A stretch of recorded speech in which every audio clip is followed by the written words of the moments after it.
This dramatization is based on real events, but some details have been changed to protect the privacy of those involved. The purpose is educational, showing how seemingly minor conflicts can escalate when dialogue and understanding are abandoned. In the harsh winter of 1978, Pinewood Ranch stood isolated against the Montana landscape, where tradition met the changing times of modern America. What happened during those final weeks wasn't just about land, pride, or old grudges.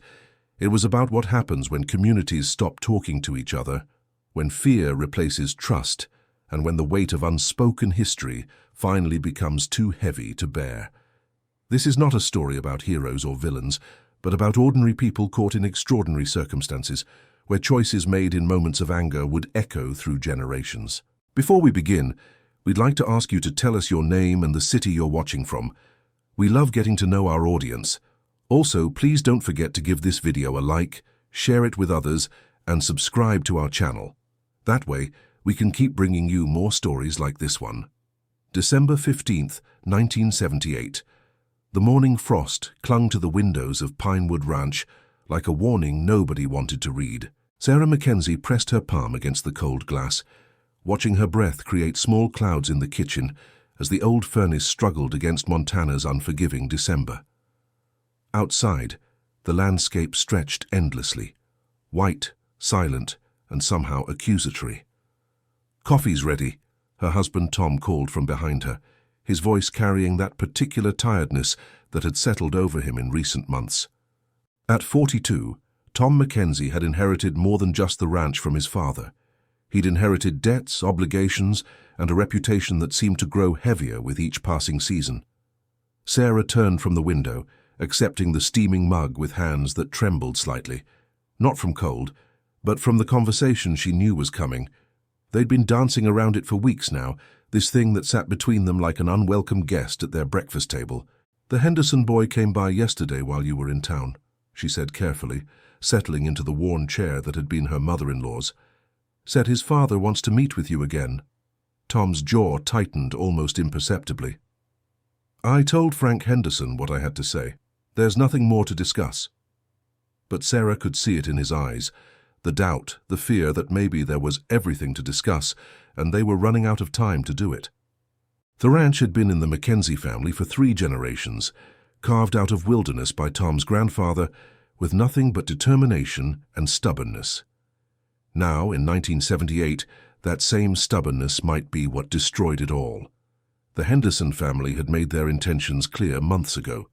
They wanted to buy out several of the smaller ranches in the valley, consolidate the land, bring in modern equipment and methods. They spoke of efficiency, of moving with the times, of creating something bigger and better. What they didn't speak of, but what everyone understood, was that families like the McKenzies, who couldn't afford to modernize, who struggled each winter to keep their heads above water, would be left with 2 choices: sell or slowly watch everything they'd built crumble away. "Maybe we should at least listen," Sarah ventured, knowing even as she said it that the words would land like stones in still water. Tom set down his mug with more force than necessary. "Listen to what? To Frank telling us that everything my grandfather built, everything my father died trying to protect isn't good enough anymore, that we should just hand it over because he's got more money and newer ideas." The bitterness in his voice made Sarah's chest ache. She'd fallen in love with Tom McKenzie because of his passion for this land, his deep connection to something larger than himself. But passion, she was learning, could become a prison just as easily as it could become a purpose. "I'm not saying give up," she said softly. "I'm saying maybe there's a way to work together instead of against each other." Tom stood abruptly, his chair scraping against the worn linoleum. Through the kitchen window, they could see the barn where their handful of cattle huddled against the wind, and beyond that, the seemingly endless expanse of land that had shaped their lives, their marriage, their future. "You don't understand," he said, and there was something almost pleading in his voice. "This isn't just about the ranch. It's about what happens when you let people push you around. My father made a promise to the other families in this valley, the Garrett boys, Old Man Sullivan, the Martinez family down by Copper Creek. We swore we'd stick together, help each other out, not let outsiders come in and divide us." Sarah had heard about the promise before. This informal pact made 20 years earlier when times were good and the future seemed certain. Back then, it had seemed like a bond between neighbors, a safety net in the vast uncertainty of ranch life. Now it felt more like a chain, binding them to decisions made in a different world.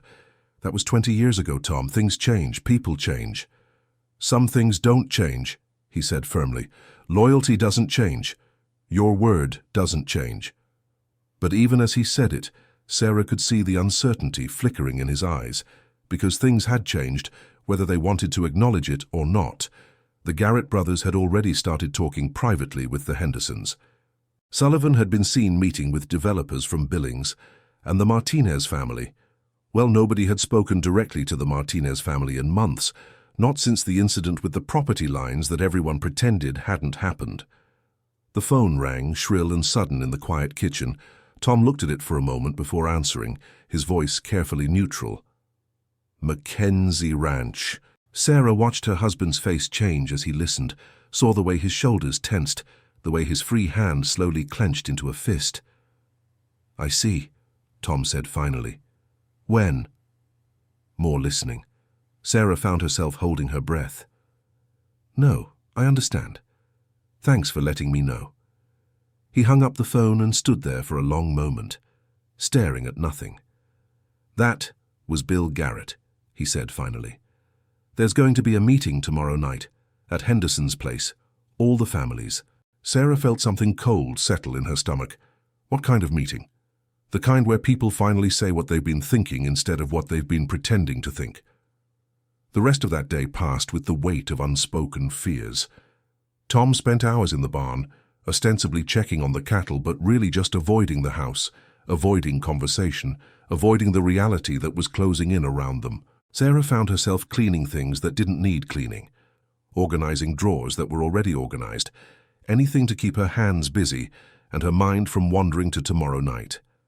Around noon, she bundled herself in layers and made the trek to the barn, carrying a thermos of hot coffee and the sandwiches Tom had forgotten to take with him. She found him sitting on a hay bale, staring at the worn photograph he carried in his wallet. A picture of his father standing in front of the ranch house 30 years earlier, young and confident, with his arm around Tom's mother. "He looks so sure of himself," Tom said without looking up, like he knew exactly what he was building, exactly what it would all mean. Sarah sat beside him on the hay, close enough to feel his warmth, far enough to give him space for his thoughts. Maybe he was just as uncertain as we are.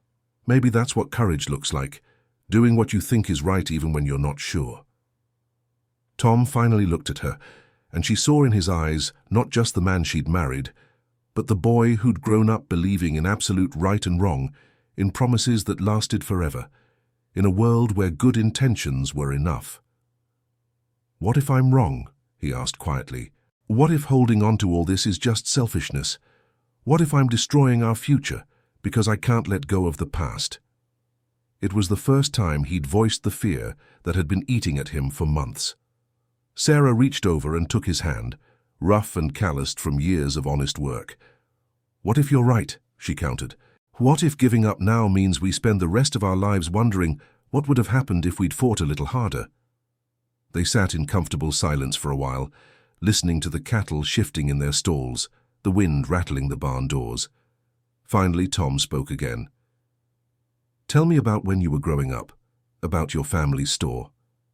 Sarah smiled softly, understanding why he needed to hear this story again. "My father ran that general store for 28 years. Same location, same customers, same way of doing things.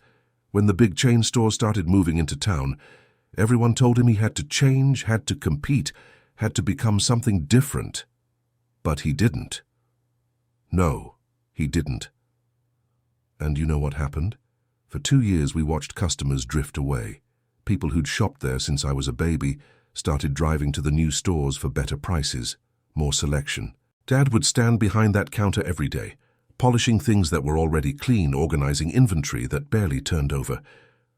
Tom knew the ending, but he needed to hear it anyway. Then Mrs. Rodriguez came in one day. You remember her, the lady who taught Sunday school.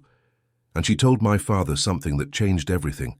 She said the new stores might have better prices, But they didn't know that her grandson was allergic to certain fabrics, or that her husband needed shoes with extra wide fitting, or that she preferred the bread from the local bakery over the mass-produced stuff.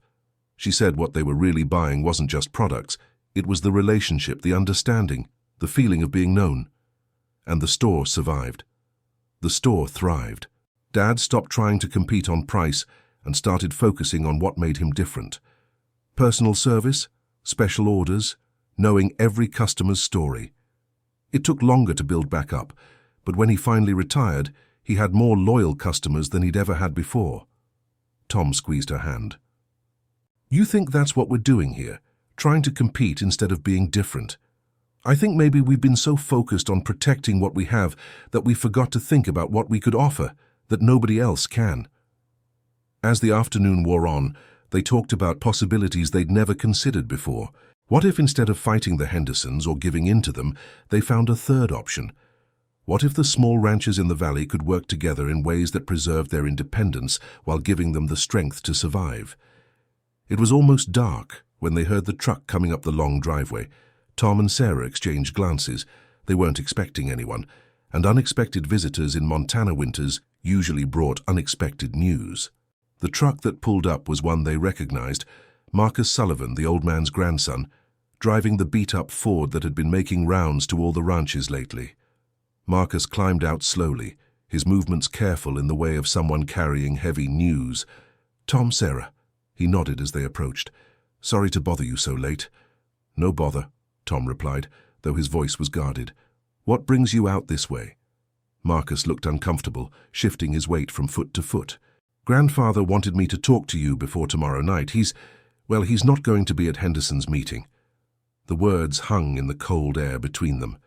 Sarah felt Tom's entire body tense beside her. "He's sick?" Tom asked. "No, sir. He's not sick. Marcus struggled with the words. "He's already made his decision. About the land. About the offer." The silence stretched out until it became almost unbearable. Finally, Tom spoke, his voice carefully controlled. "I see. He wanted you to know that it wasn't an easy choice. He's been losing sleep over it for weeks. But the doctors in Billings, they're saying my grandmother's condition is getting worse.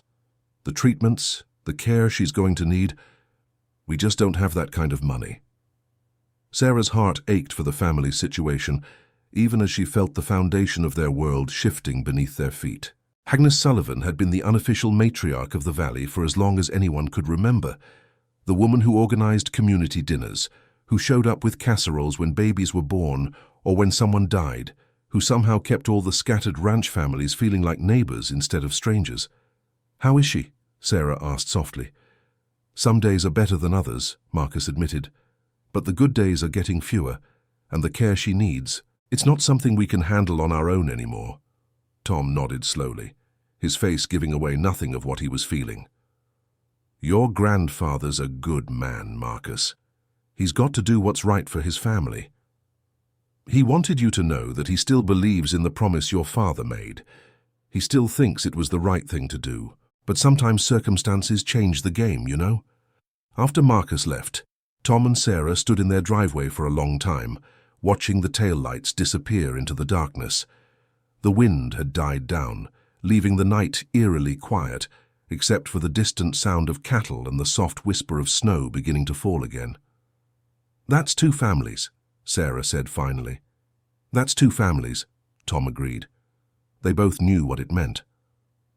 The promise their fathers had made 20 years ago had bound 6 families together.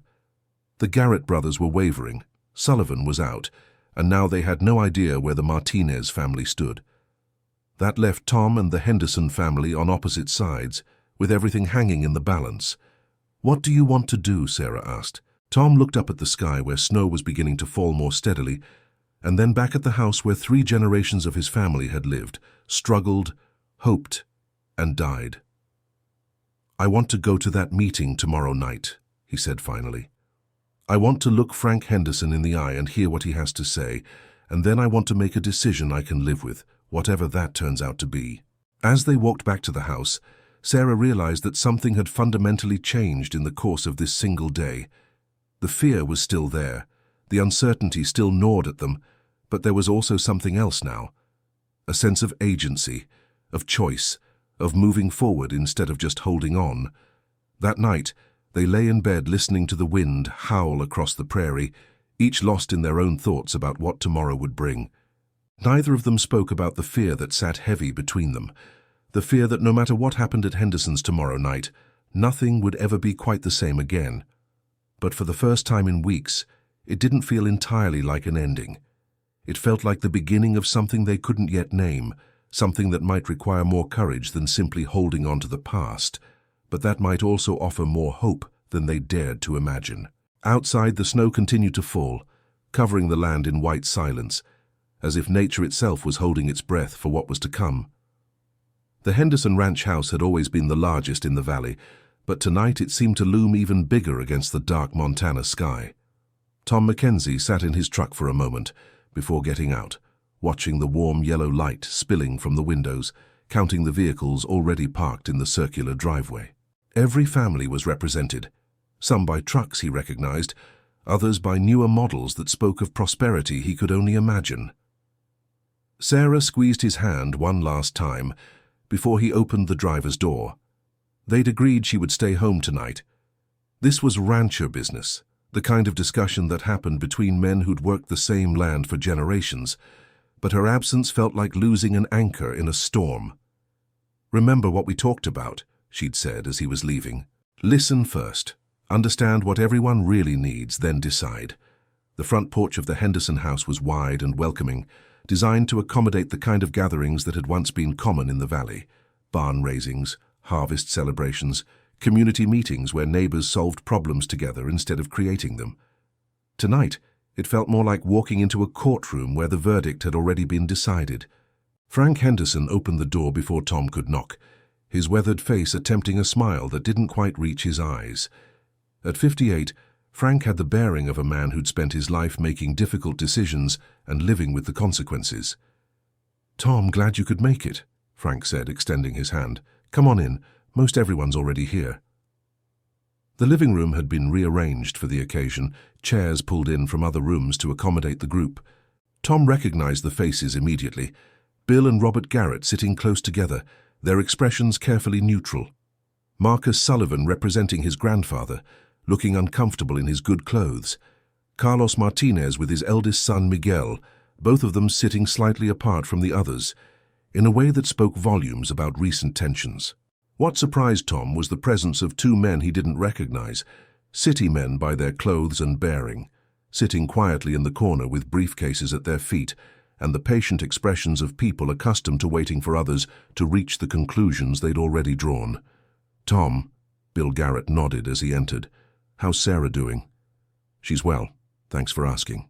Tom took the offered seat, noting how the arrangement put him directly across from Frank Henderson, with the strangers positioned where they could observe everyone's reactions. Frank cleared his throat, the sound cutting through the various small conversations. "Well, I suppose we should get started. Everyone knows why we're here, and I don't see any point in dancing around it." He gestured toward the two strangers. "This is James Morrison from Morrison Development Group out of Billings, and his associate David Chen.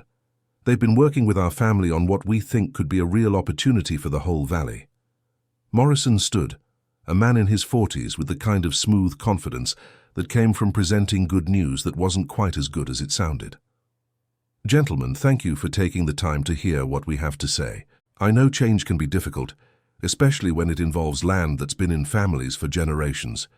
Tom found himself studying the man's hands, soft, uncalloused, the hands of someone who'd never wondered if the cattle would make it through a hard winter or if the hay would last until spring. "But change is also opportunity," Morrison continued.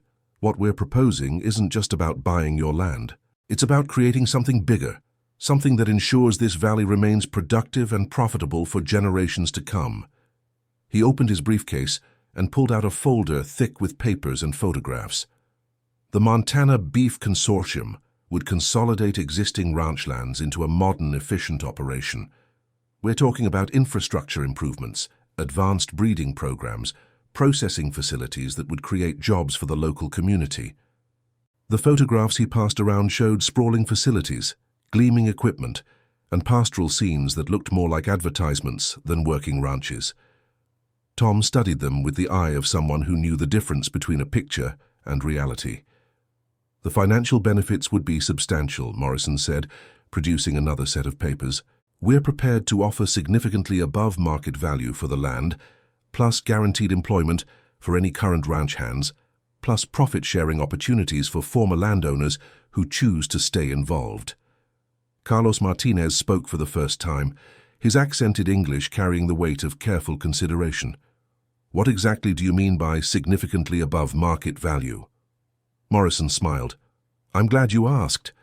For a spread like yours, Mr. Martinez, we're looking at approximately 40% above current appraised value.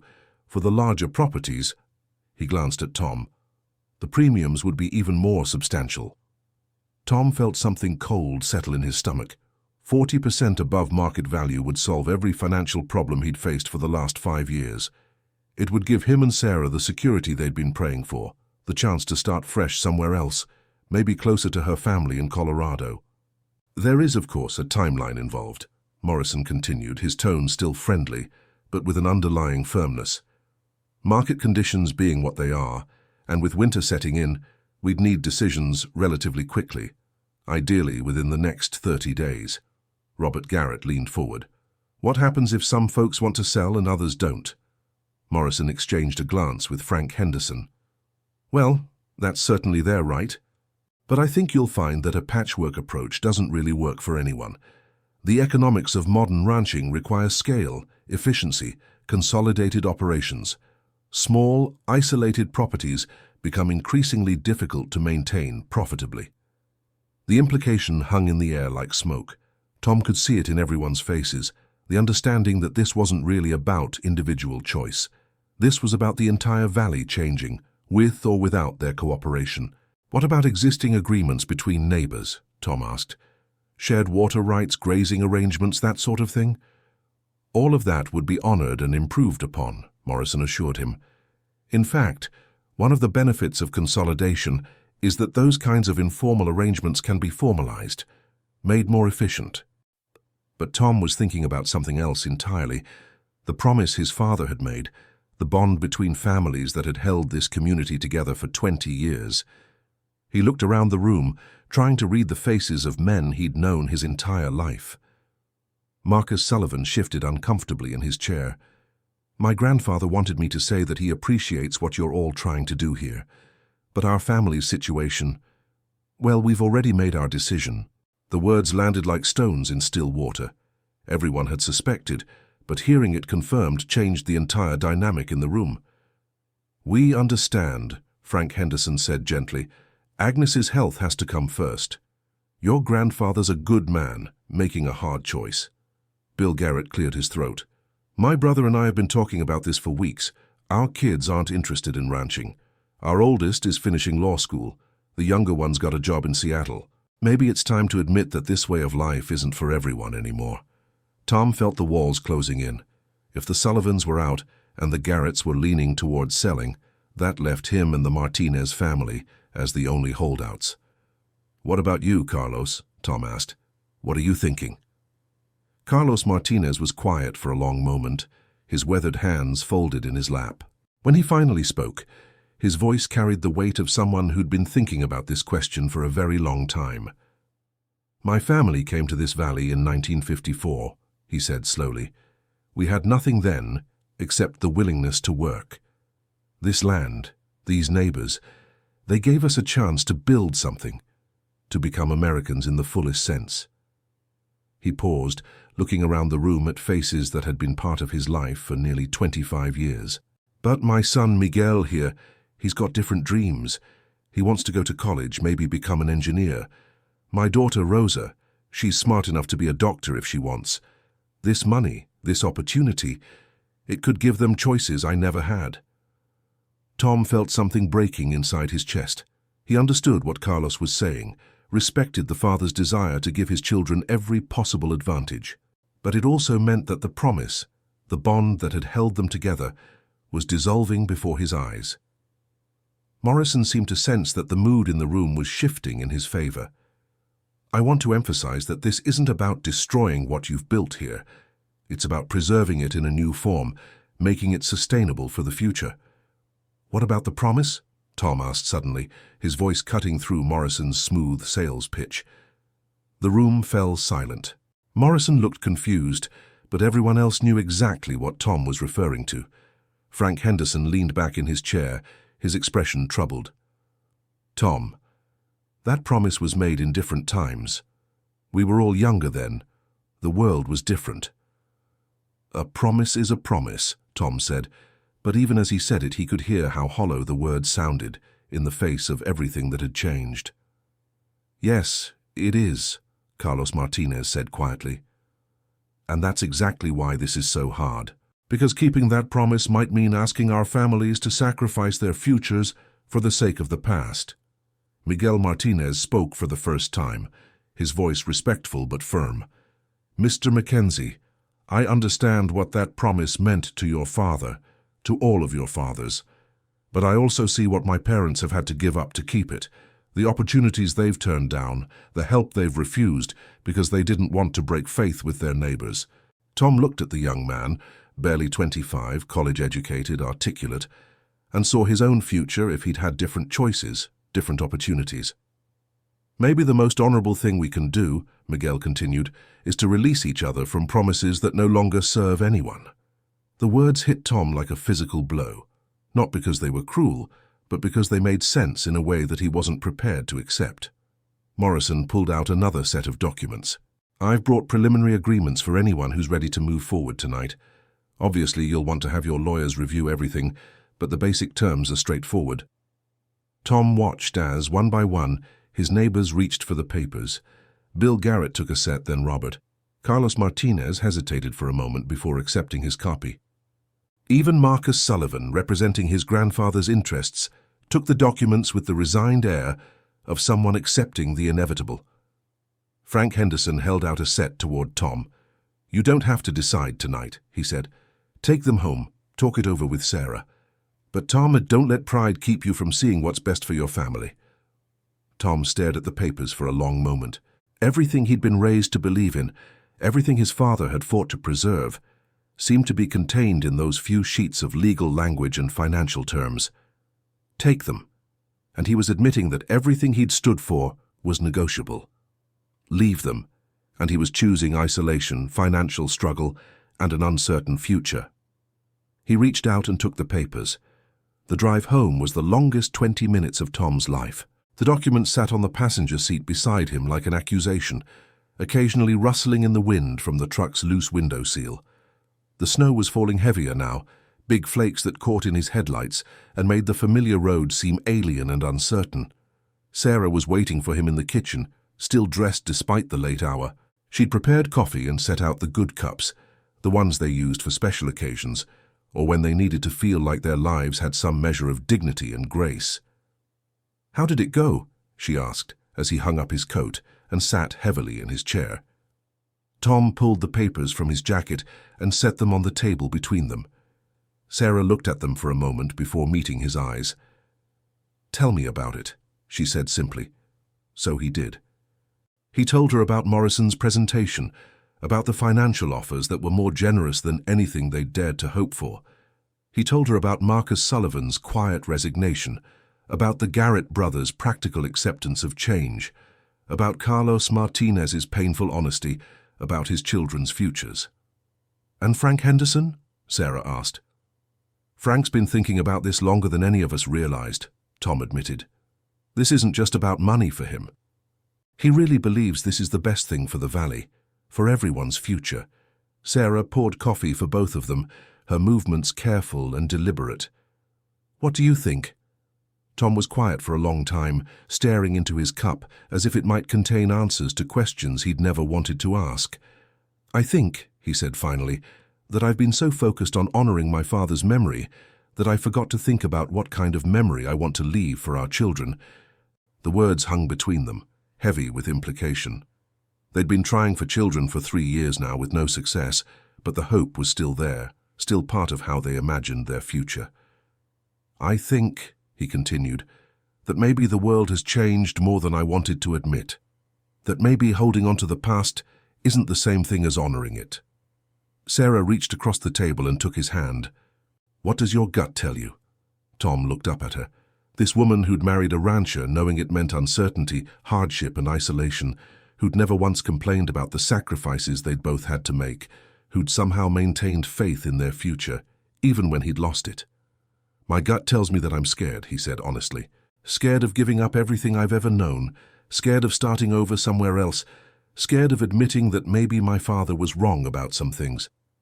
And scared of staying here and watching everything crumble around us while I pretend that determination is enough to hold back the tide." They sat in comfortable silence for a while, each lost in their own thoughts. Outside, the wind had picked up again, rattling the windows and reminding them that winter in Montana didn't care about human plans or emotional attachments. "There's something else," Tom said finally. "Morrison mentioned that the offer has a timeline, 30 days to make a decision. That's not very long." "No, it's not. And there's another thing. The impression I got was that this works best if everyone participates. If some people hold out, it gets complicated for everyone." Sarah understood the implication immediately. "So it's not really just about what's best for us, it's about what's best for all our neighbors, too." "Exactly. And after tonight, I'm not sure anyone else is planning to hold out."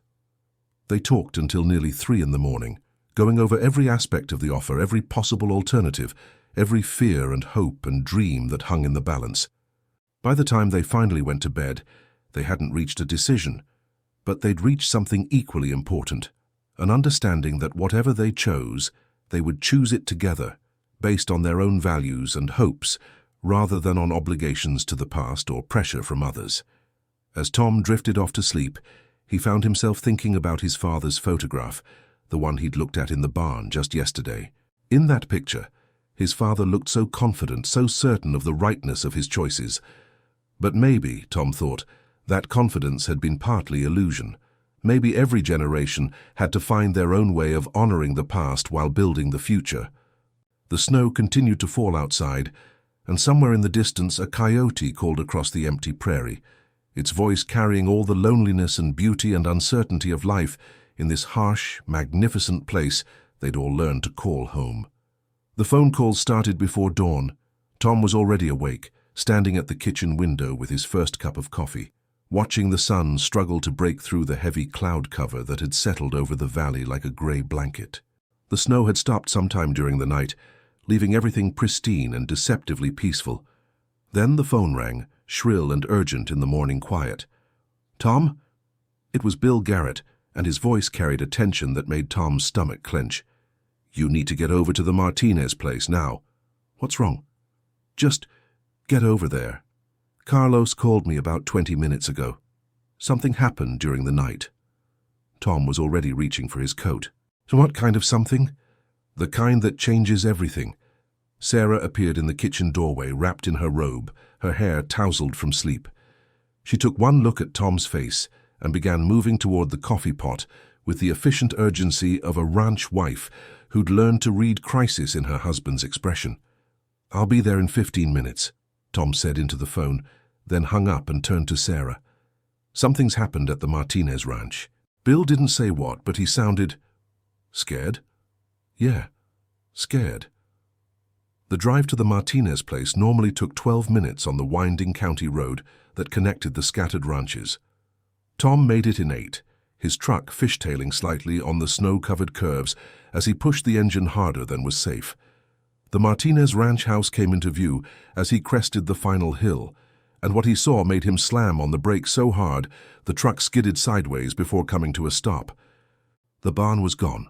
Not damaged, not partially collapsed. Gone. Where the century-old structure had stood the day before, there was now only a blackened foundation and scattered debris, still smoking in the cold morning air. The acrid smell of burned wood and something else, something chemical and wrong, hung heavy despite the wind. Carlos Martinez was standing in what had been the barn's main doorway, staring at the destruction with the hollow expression of someone whose world had fundamentally shifted overnight. His son Miguel stood beside him, holding a coffee cup that had clearly gone cold hours ago. Both men looked like they'd aged years in a single night. Bill and Robert Garrett were already there, along with Frank Henderson and two men Tom didn't recognize. One in a sheriff's uniform, the other in the kind of clean winter jacket that marked him as someone from town. As Tom approached the group, he caught fragments of conversation that made his blood run cold. Accelerant was definitely used. Professional job, knew exactly where to. Insurance investigation will take weeks. Sheriff Dave Morrison, no relation to the developer despite sharing the same last name, looked up as Tom approached. Dave had been sheriff for 15 years, long enough to know every family in the county and to understand the delicate web of relationships that held rural communities together. "Morning, Tom," Dave said, his voice carrying the careful neutrality of someone trying to maintain order in a situation that was rapidly spinning out of control. "Figured you'd want to see this."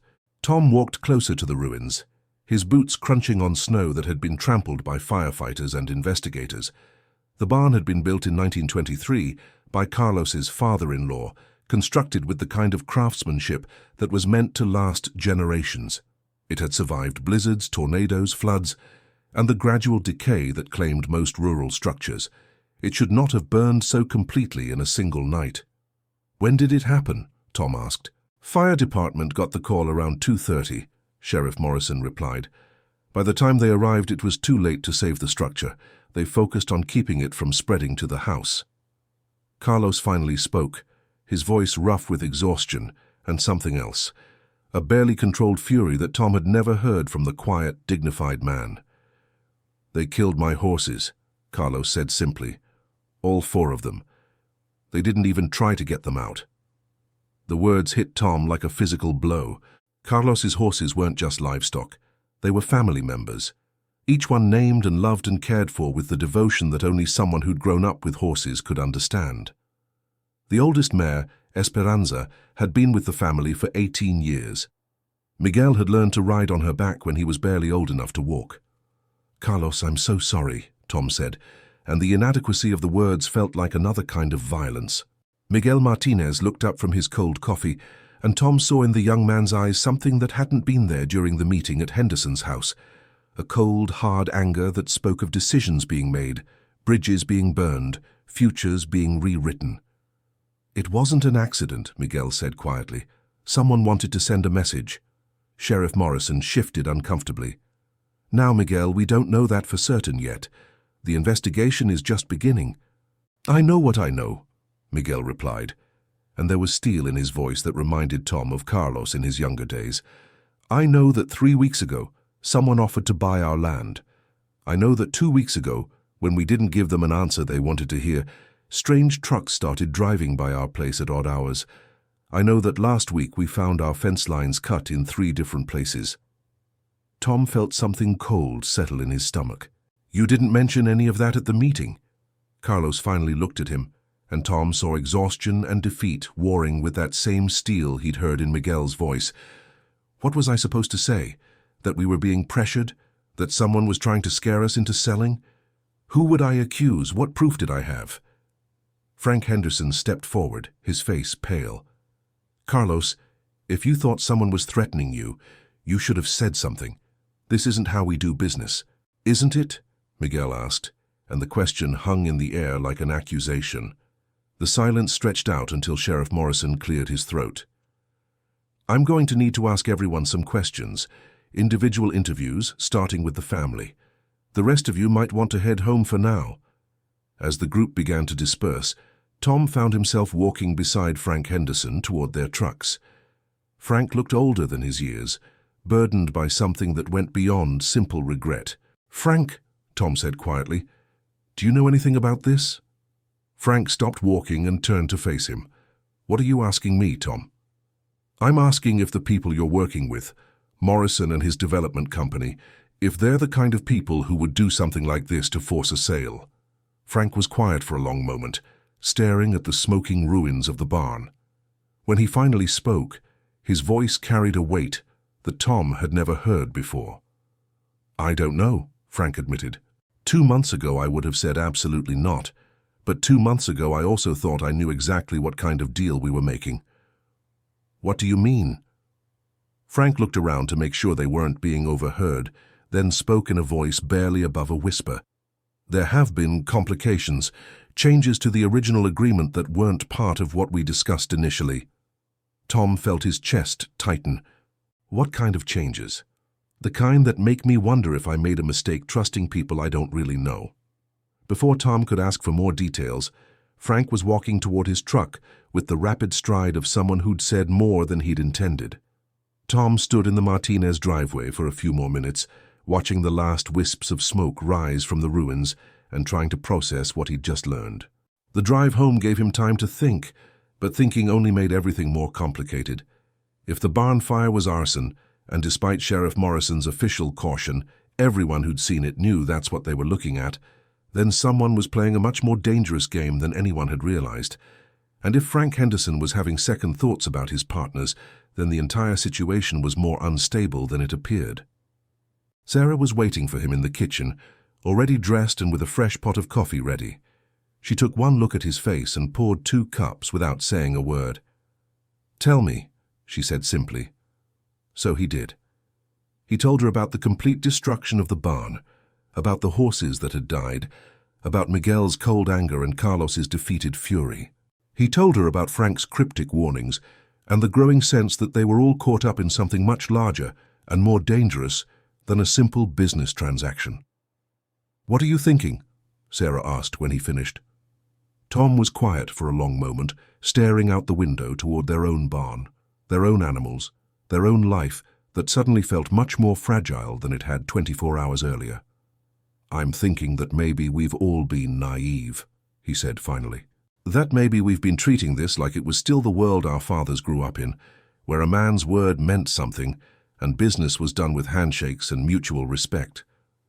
Sarah set down her coffee cup with deliberate care. "And now? Now I'm wondering if we're dealing with people who see us as obstacles to be removed rather than neighbors to be worked with." The phone rang again, interrupting their conversation. Tom almost didn't answer it, but habit and rural courtesy made the decision for him. McKenzie Ranch. "Tom, it's Marcus Sullivan." The young man's voice was tight with tension. "Have you heard about the Martinez place?" "Yeah, I was just there. How did you—" "Everyone's heard about it. Word travels fast when something like this happens." Marcus paused. "Tom, there's something else. Something I didn't mention last night because I wasn't sure it was connected." Tom felt his stomach clench. "What kind of something?" 3 days ago someone approached my grandfather directly. Not Morrison or his people, someone else. Someone who knew about grandmother's medical bills, knew exactly how much money we needed and when we needed it." "What did they want?" "They wanted grandfather to convince the other families to sell. Specifically, they wanted him to convince you and the Martinez family that holding out wasn't in anyone's best interest." Tom's hand tightened on the phone receiver. "What did your grandfather tell them?" "He told them that his word was his bond, and that he didn't make promises he couldn't keep. He told them that if his neighbors decided to sell, it would be their decision, not his." "And then?" "And then they told him that sometimes circumstances help people make the right decisions." The words hung in the air between them, loaded with implication. Tom felt something cold and angry settling in his chest, a feeling he'd only experienced a few times in his life. During the war, when he'd realized that someone was actively trying to kill him, and again when his father had died, and he'd understood that the world was a more dangerous and uncertain place than he'd wanted to believe. "Marcus, did your grandfather report this conversation to anyone?" "Who would he report it to?" "Sheriff Morrison." "What crime was committed?" "Someone offered him money and made a vague comment about circumstances." "There's nothing illegal about that." "But there was something morally wrong about it, something that violated the basic codes of conduct that had held their community together for generations." Tom found himself thinking about his father's generation, the men who'd fought in World War II and come home determined to build something decent and honest in this remote corner of Montana. They'd believed that character mattered, that reputation was more valuable than money, that neighbors looked out for each other even when it was inconvenient. "Tom?" Marcus's voice brought him back to the present. "What are you going to do?" It was the question Tom had been avoiding, the one that sat at the center of everything that was happening. What was he going to do? "I don't know yet," Tom admitted, "but I'm going to figure it out." After he hung up the phone, Tom sat at the kitchen table with Sarah and spread out all the papers Morrison had given him the night before. In the harsh light of what had happened to the Martinez family, the financial terms looked different, less like an opportunity and more like an ultimatum dressed up in legal language. "Look at this clause," Sarah said, pointing to a section buried in the middle of the contract. "If any property owner within the designated area fails to complete the sale within the specified time frame, the consortium reserves the right to pursue alternative acquisition strategies." Tom read the clause twice before its full meaning sank in. Alternative acquisition strategies. What the hell does that mean? "I think we just found out," Sarah said quietly. They spent the next hour going through every page of the contract with the careful attention they should have given it the night before. What they found was a document that looked generous and straightforward on the surface, but contained dozens of clauses that gave the development company broad powers and the individual landowners very few protections.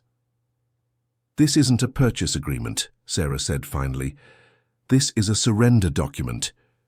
Tom was about to respond when he heard the sound of vehicles coming up their driveway, multiple vehicles moving fast. He looked out the window and saw 3 trucks approaching, kicking up clouds of snow and moving with the kind of urgency that spelled trouble. The lead truck belonged to Bill Garrett. The second was Frank Henderson's. The third was one Tom didn't recognize, a newer model with out-of-state plates and the kind of modifications that suggested someone who wasn't planning to use it for ranch work.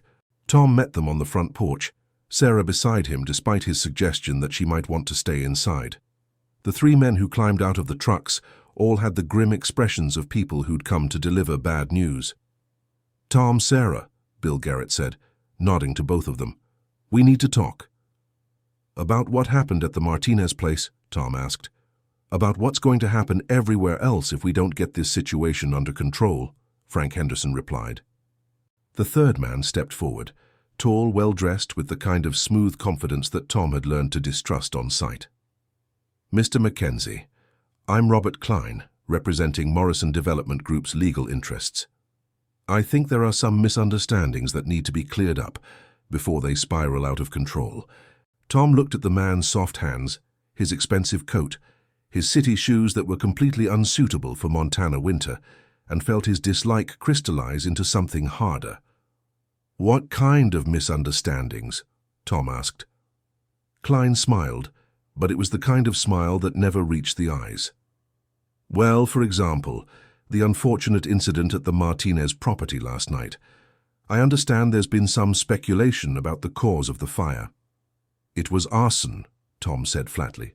"That's exactly the kind of speculation I'm talking about," Klein replied, his voice taking on the patient tone of someone explaining obvious facts to a child. "Barn fires are tragically common in rural areas, especially during winter months when heating systems are overtaxed and electrical wiring is stressed." Tom felt his temper rising. "I've lived in this valley my entire life. I know what a normal barn fire looks like." "I'm sure you do," Klein said smoothly. "But what you might not know is that making unfounded accusations about arson can have serious legal consequences, particularly when those accusations might be construed as attempts to interfere with legitimate business transactions."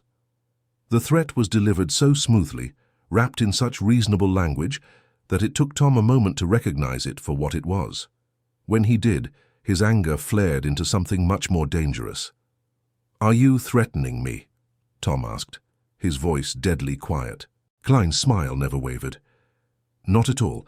I'm simply trying to ensure that everyone understands the importance of accuracy in public statements, especially during ongoing investigations." Frank Henderson looked uncomfortable. "Bob, maybe we should—" "Frank," Klein interrupted, still smiling his cold smile, "why don't you explain to Mr. McKenzie what we discussed on the drive over?" Frank looked like a man who'd bitten into something rotten but had to keep chewing. "Tom, the situation has become more complicated than any of us anticipated. The timeline for the acquisition has been moved up." "What does that mean?" "It means," Klein said, taking over the conversation again, "that we need final decisions from all property owners within the next 72 hours. Tom felt the world tilt slightly. 72 hours? The original timeline was 30 days. Circumstances have changed, Klein replied. Market conditions, financing arrangements, regulatory requirements, all of these factors have created a narrow window of opportunity that won't remain open indefinitely. Tom looked at Bill Garrett, who was staring at his boots, then at Frank Henderson, who looked like he wanted to be anywhere else in the world. "And if people need more time to make such a major decision?" Tom asked. Klein's smile finally faded. "Then I'm afraid they'll have to live with the consequences of missing the opportunity. The consortium has other options, other ways of achieving its objectives." The words hung in the air like a physical presence. Tom understood now why the Martinez barn had burned, understood the real message that had been sent. This wasn't about business anymore. This was about power, about people who were accustomed to getting what they wanted regardless of how they had to get it. "I see," Tom said quietly. "I hope you do," Klein replied, the smile returning, "because it would be tragic if more families had to experience the kind of unfortunate accidents that seem to plague properties where owners are uncertain about their futures."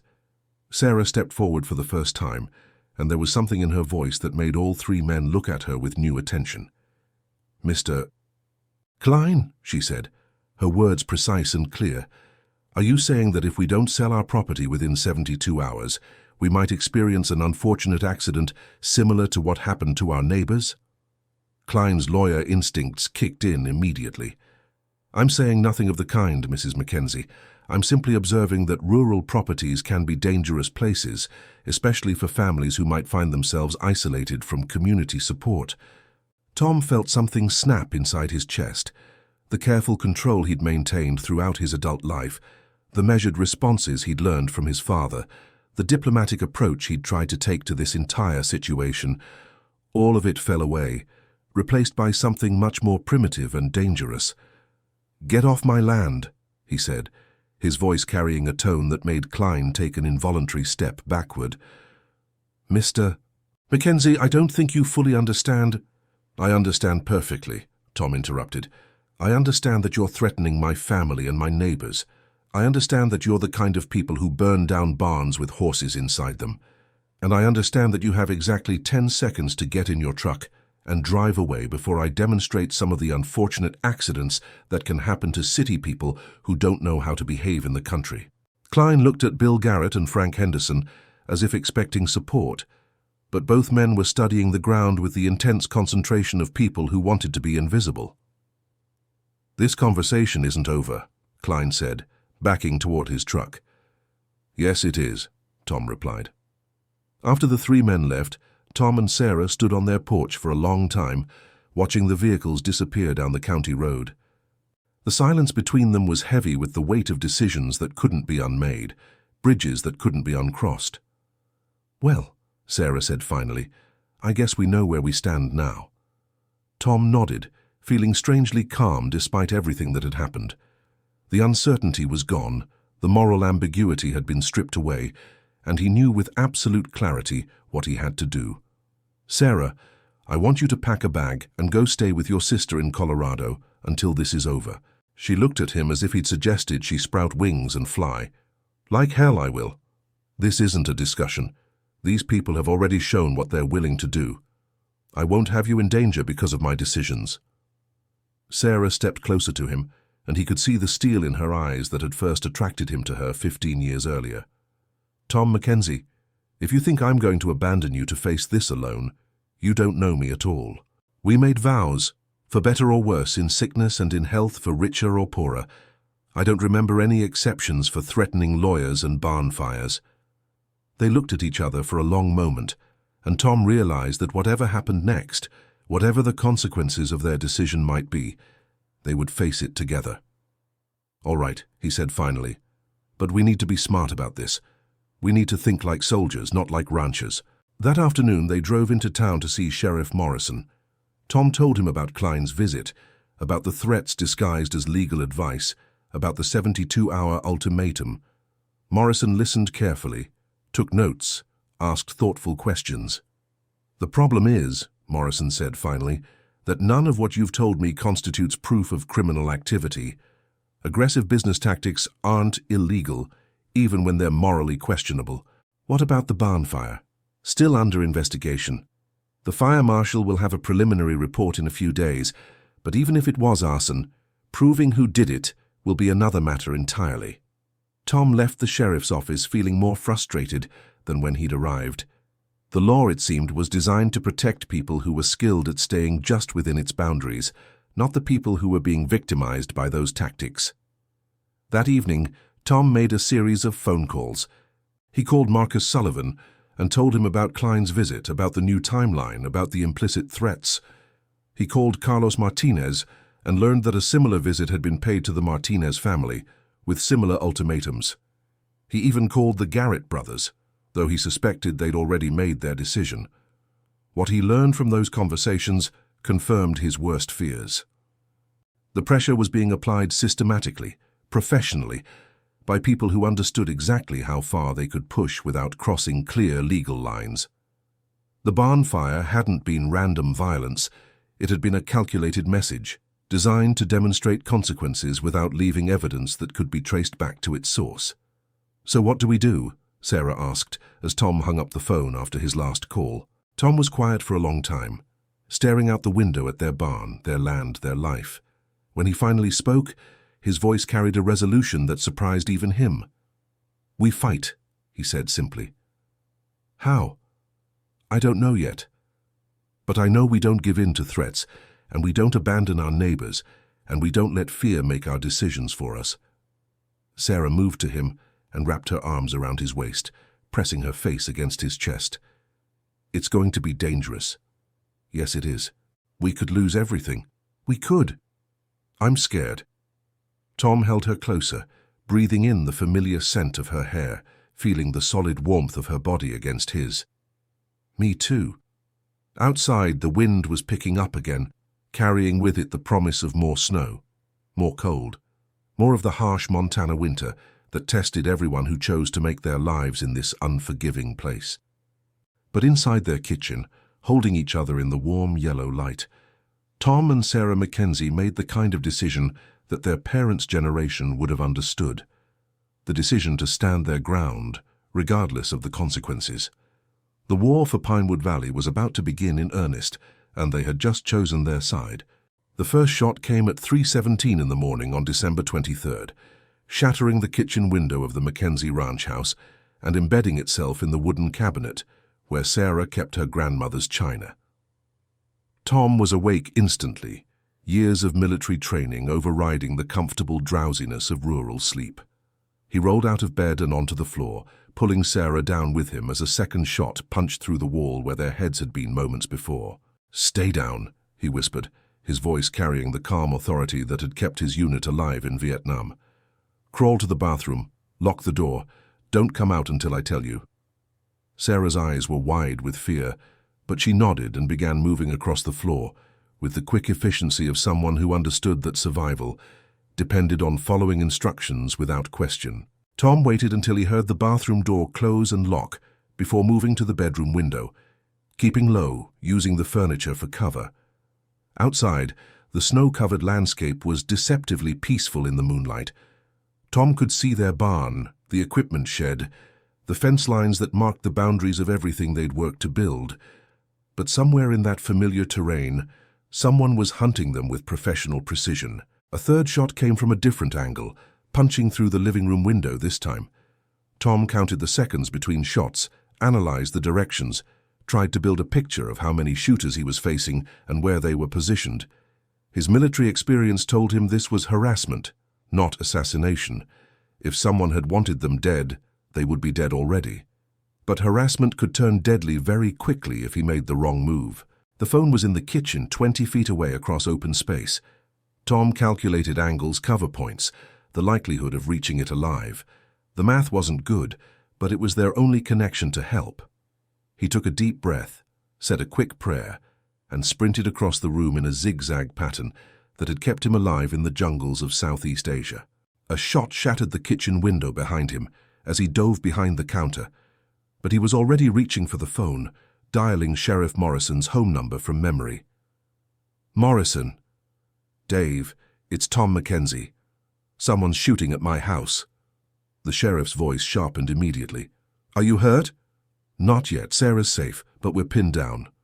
I'm on my way. 20 minutes. Dave, Tom said before the sheriff could hang up. Bring help, and come ready for trouble. Tom hung up the phone and checked his watch. 20 minutes was a long time when people were shooting at your house. He needed to keep the attackers occupied, make them think he was a harder target than they'd anticipated. Moving carefully, staying low, Tom made his way to the gun cabinet in the den. His father's hunting rifles were there, along with the .45 caliber pistol Tom had carried in Vietnam. He'd never expected to need the combat skills again, but muscle memory was taking over, his body remembering movements and reactions that had been drilled into him in another life. Loading the rifle, Tom moved to a window that gave him a view of the most likely approach routes. He didn't want to kill anyone. This was still his home, not a battlefield, but he needed to let them know that shooting at the McKenzie Ranch came with consequences. When the next muzzle flash lit up the darkness near the equipment shed, Tom was ready. His return shot was aimed high, designed to miss but come close enough to send a message. The sudden silence that followed told him the message had been received. For the next 15 minutes, Tom played a careful game of cat and mouse with his attackers. They would fire a shot, he would respond, and then both sides would relocate and prepare for the next exchange. It was deadly serious, but it was also strangely familiar, like a conversation conducted in a language Tom had learned in the rice paddies of Vietnam. The sound of approaching vehicles cut through the winter night like salvation. Tom recognized the engine note of Sheriff Morrison's patrol car, followed by what sounded like at least 2 other vehicles. Red and blue lights began flashing across the snow-covered landscape, and suddenly the night was full of shouted commands and slamming car doors. The shooting stopped immediately. Tom waited another 5 minutes before emerging from his defensive position, the rifle still in his hands but pointed at the floor. Sheriff Morrison was on the front porch, his own weapon drawn, scanning the darkness for threats. "Clear," came a voice from near the barn, one of Morrison's deputies. "Clear on the north side," called another. Tom opened the front door, keeping his hands visible. "Sarah's in the bathroom," he told Morrison. "She's okay, but she's scared." Morrison nodded and spoke into his radio. "This is Sheriff Morrison. We have the scene secure. McKenzie family is safe. I need the crime scene team out here, and I want a perimeter search for shell casings and tire tracks." The next few hours passed in a blur of questions, measurements, photographs, and the systematic documentation of evidence that might or might not lead to arrests. Sarah emerged from the bathroom, pale but composed, and spent the rest of the night making coffee for the law enforcement personnel who had turned their home into a crime scene. As dawn broke over the valley, Sheriff Morrison sat at the McKenzie kitchen table with a cup of coffee and a grim expression that told Tom everything he needed to know about the investigation's prospects. "We found shell casings from at least 2 different rifles," Morrison said. "Professional-grade ammunition, not the kind you buy at the local sporting goods store. Whoever did this knew what they were doing." "Any chance of finding them?" Tom asked. "Honestly, probably not. They were gone before we got here, and they didn't leave much in the way of useful evidence. Tire tracks, but nothing distinctive enough to trace to specific vehicles." Sarah set down her coffee cup with more force than necessary. "So they can just shoot at people's houses and get away with it?" Morrison's expression was troubled. "I've got patrol cars watching all the ranch properties in the valley now. But Sarah, Tom, I have to ask, are you sure you want to stay here? These people have escalated way beyond business pressure. They're willing to use violence now." Tom was quiet for a long moment, thinking about the decision that had brought them to this point. 3 days earlier, when Klein had issued his ultimatum, Tom had believed he was making a choice about land and money and family legacy. Now he understood that he was making a choice about something much more fundamental, about whether people like Klein could use fear and violence to get what they wanted. "We're staying," Tom said finally. Morrison nodded, but his expression remained worried. "Then we need to talk about precautions, security measures, ways to keep you safe while we work on this from the law enforcement side." They talked for another hour about alarm systems, communication protocols, defensive preparations. Morrison promised to increase patrols and coordinate with the state police. But underneath all the practical planning, Tom could sense the sheriff's growing concern that this situation was escalating beyond what local law enforcement could handle. After Morrison left, Tom and Sarah spent the day cleaning up broken glass and trying to restore some sense of normalcy to their home. But the bullet holes in the walls served as constant reminders that their world had changed in ways that couldn't be repaired with wood putty and paint. "Tom," Sarah said as they worked to board up the shattered windows, "I've been thinking about what Klein said, about us being isolated from community support. What about it?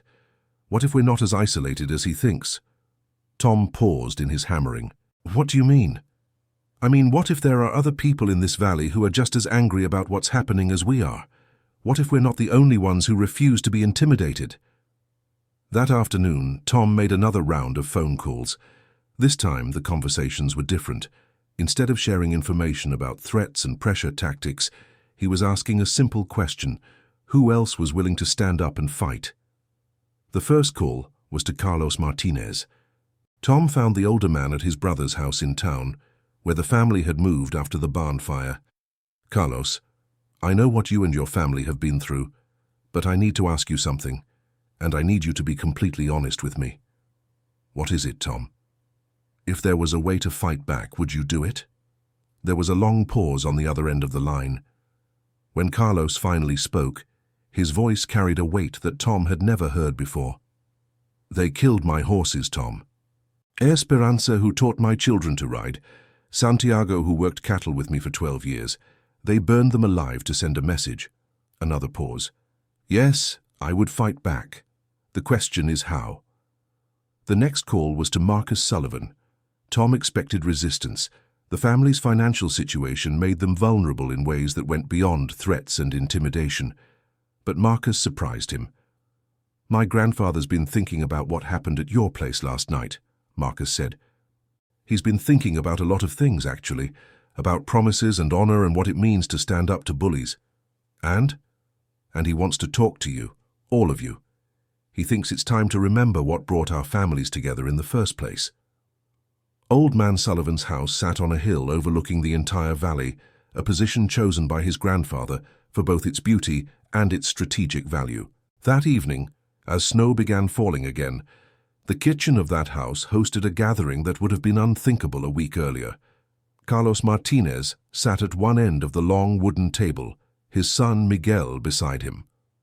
Marcus Sullivan occupied his grandfather's chair, while the old man himself sat in his wheelchair nearby, oxygen tank hissing softly, but his eyes bright with the kind of fire Tom remembered from their younger days. Even Bill Garrett had come, looking uncomfortable but determined. "Gentlemen," Old Man Sullivan said, his voice raspy but strong, "we have a problem." Tom looked around the table at faces he'd known his entire life, men who'd shared birthdays and funerals, harvest celebrations and crisis interventions, all the small and large moments that bound rural communities together. "The problem," Sullivan continued, "isn't just that some developers want to buy our land. The problem is that they think they can use fear and violence to get what they want. And if we let them succeed here, what's to stop them from using the same tactics somewhere else?" Miguel Martinez spoke up. "With respect, Mr. Sullivan, what do you think we can do against people who have this kind of money and resources?" Sullivan smiled, and for a moment Tom caught a glimpse of the young man who'd fought in World War II and come home determined to build something worth defending. "Son, I've been poor and I've been comfortable, and I've learned something important. Money doesn't make you brave. In fact, usually it makes you more afraid, because you have more to lose." Carlos leaned forward. "What are you suggesting?" "I'm suggesting that we remind these people that Montana ranch families don't scare easily. I'm suggesting that we show them what community support actually looks like." Tom felt something stirring in his chest. Not hope exactly, but something like it. "What did you have in mind?" Sullivan looked around the table, meeting each man's eyes in turn. "I had in mind that we honor the promise our fathers made, not the promise to sell together or hold together, but the promise to stand together, to support each other, to be the kind of neighbors who don't let bullies win." The conversation that followed lasted until nearly midnight. They talked about practical measures, coordinated security, shared resources, mutual support during the crisis. But they also talked about something deeper, about the kind of community they wanted to preserve and pass on to their children. "There's something else," Bill Garrett said as the meeting was winding down. "Something I probably should have mentioned before." He looked uncomfortable but determined to continue. "Frank Henderson came to see me yesterday. He's having second thoughts about this whole deal." The room went silent. Frank Henderson's participation in the development project had been the key factor in legitimizing it for the other families. "What kind of second thoughts?" Tom asked. "The kind where he's realizing that Klein and his people aren't interested in partnership. They want control, complete control. And Frank's starting to understand that once he signs that contract, he's not going to be a partner. He's going to be an employee." Bill paused, seeming to choose his words carefully. "He asked me to tell you that if you're planning to fight this thing, he might be interested in helping." Tom felt the pieces of a plan beginning to form in his mind. If Frank Henderson was willing to switch sides, if the families could present a united front, if they could find ways to pressure Klein's people, instead of just responding to pressure from them, then maybe they had a chance. "All right," Tom said finally. "Here's what I think we should do."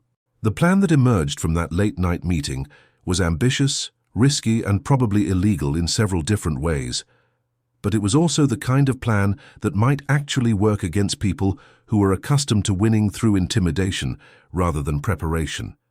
The first phase began the next morning, Christmas Eve, with what appeared to be a simple social visit. Frank Henderson drove to the McKenzie Ranch in the middle of the morning, ostensibly to wish them a Merry Christmas and to check on their welfare after the shooting incident. What actually happened was that Frank provided Tom with detailed information about Klein's operation. The locations where his people were staying, the vehicles they were using, their communication methods, and most importantly, their timeline for completing the acquisition. "They're under pressure from their financiers," Frank explained as they sat in Tom's kitchen. "This whole project is leveraged to the hilt. If they can't close all the property acquisitions by January 15th, the financing falls through and they're looking at massive losses." Tom felt pieces clicking into place. "So they need everyone to sell, and they need it to happen fast." "Exactly, and they're getting desperate. Klein's been making phone calls to people in Billings, talking about hiring more security consultants to help resolve the situation." Sarah looked up from the coffee she was pouring. "More people like whoever shot at us?" Frank nodded grimly. "I think so. Which means you don't have much time." The second phase of the plan began that afternoon. While most families were preparing for Christmas Eve celebrations, a small convoy of vehicles made its way through the valley, stopping at each ranch to deliver invitations to a special community meeting scheduled for December 26th. The invitations were carefully worded, mentioning only a discussion of mutual concerns regarding recent events in the valley, but the real message was delivered in person by trusted neighbors who could speak the language of shared values and common purpose. By evening, every remaining ranch family in Pinewood Valley had committed to attending the meeting. Christmas Eve dinner at the McKenzie Ranch was a quiet affair. Tom and Sarah sat at their kitchen table, eating ham and potatoes, while snow fell outside their boarded-up windows, and tried to maintain some sense of holiday normalcy, while planning what amounted to a war council. "Are you sure about this?" Sarah asked as they cleaned the dishes. Tom was quiet for a moment, thinking about everything that had brought them to this point. "I'm sure that I can't live with myself if I don't try. I'm sure that these people need to understand that there are consequences to threatening innocent families. Beyond that," he shrugged, "we'll see what happens." Christmas Day passed peacefully, as if Klein's people had decided to observe a temporary ceasefire for the holiday. Tom spent the day checking security arrangements, coordinating with Sheriff Morrison, and reviewing the plan that would either save their community or destroy it completely. The meeting on December 26th was held in the Sullivan Barn, the only building in the valley large enough to accommodate the crowd that gathered. Tom was amazed by the turnout. Not just the ranching families, but townspeople from the county seat, business owners who depended on the ranches for their livelihood, even some of the seasonal workers who helped with cattle operations. Old Man Sullivan opened the meeting with a simple statement that captured everything they were fighting for. "Friends," he said, his voice carrying clearly through the barn, "we're here because some people think they can use fear to steal what we've built. We're here because they're wrong." The applause that followed was not polite or restrained. It was the kind of deep, sustained applause that comes from people who've been waiting for someone to say what they've all been thinking. Tom stood to address the crowd, looking out at faces that represented 3 generations of families who'd chosen to make their lives in this harsh, beautiful place. "Most of you know what's been happening in our valley," he began. "Property owners being pressured to sell, families being threatened, the Martinez barn being burned, shots being fired at homes where children sleep. This isn't business, this is terrorism." The crowd murmured agreement, and Tom could feel their anger, their determination, their readiness to act. But here's what Klein and his people don't understand about Montana communities. When you threaten one of us, you threaten all of us. When you try to intimidate our neighbors, you make enemies of everyone who believes in basic human decency. Tom outlined the plan they'd developed, the coordinated response that would turn Klein's pressure tactics back on themselves. It was risky, it required trust and cooperation from dozens of people, and it would probably result in lawsuits and possibly criminal charges. "I won't lie to you," Tom said. "If we do this, there will be consequences. These people have money and lawyers and connections we can't match, but they also have something we can exploit. They're outsiders who don't understand how things work here." The plan was approved unanimously. The counteroffensive began at dawn on December 27th. Klein and his associates had established their operations at the Mountain View Motor Lodge, the only motel in the county seat. They'd rented the entire establishment, using it as a base for their pressure campaign against the ranch families. What they hadn't considered was that the motel's owner, Betty Morrison, Sheriff Morrison's sister-in-law, was also part of the valley community. At 6 a.m., the motel's hot water heater mysteriously malfunctioned, flooding the building's utility room and requiring emergency repairs that would take at least 3 days to complete. The electrical system suffered a similar malfunction an hour later. By 8 a.m., Betty Morrison was apologetically informing her guests that the motel would be uninhabitable until further notice. Klein and his team were forced to relocate to Billings, 90 minutes away from their target properties. The inconvenience was minor, but it was also a message: you're not welcome here, and we can make your lives difficult too. The second phase involved the valley's business community. Klein's people discovered that they couldn't buy gasoline at any of the local service stations. The pumps were mysteriously out of order whenever their vehicles appeared. The local diner developed sudden supply problems that prevented them from serving anyone they didn't recognize. The post office experienced delays in processing mail sent to or from out-of-state addresses.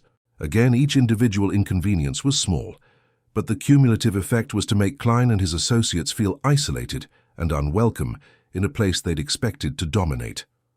The third phase was more serious. On December 29th, Klein received a registered letter at his temporary headquarters in Billings.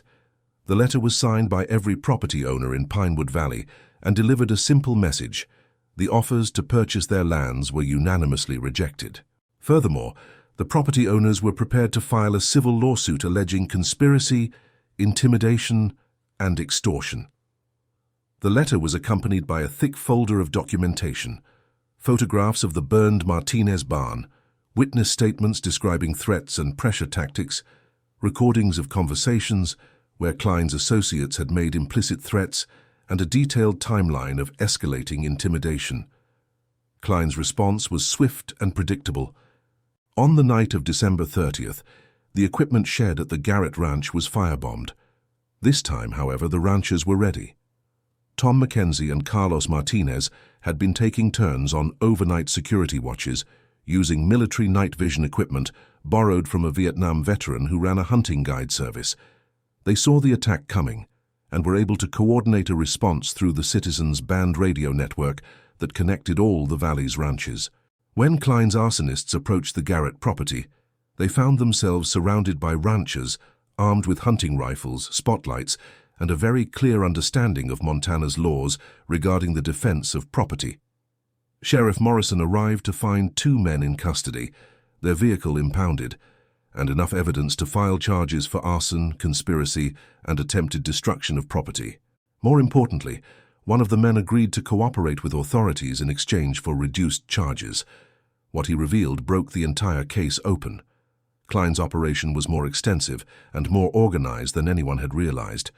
The pressure campaign in Pinewood Valley was just one of several similar projects his company was conducting across the rural West.